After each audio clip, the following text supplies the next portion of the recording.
धामनगर में बैतरणी नदी बन्या द्वारा प्रभावित अंचल तथा नदी गांव पधानी सोहड़ा अर्जुनपुर बामकुरा आनंदपुर आदि स्थान में बन्या स्थितिर समीक्षा कले माननीय मंत्री सूर्यवंशी सूरज एसहित प्रभावित लोकों सुखिला रंधा खाद्यर व्यवस्था करिसेंति।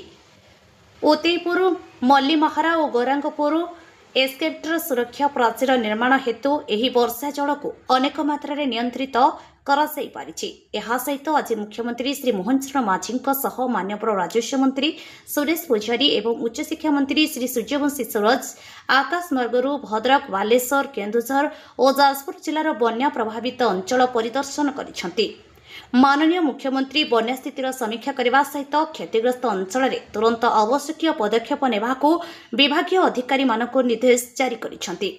एही अवसर में स्वतंत्र relief commissioner Shri DK Singh उपस्थित थिले।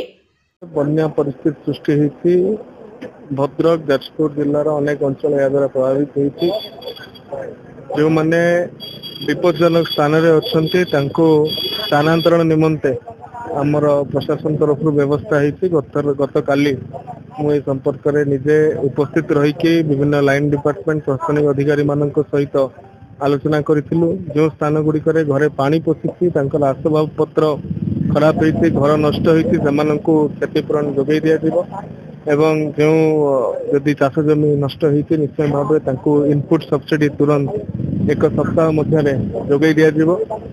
जो अंचल गुड़िक लोक मैंने बंधु उपर आसिक रही तुरंत पाल जोगे दि रंधा खाद्य सुखिला खाद्य जोगे दि।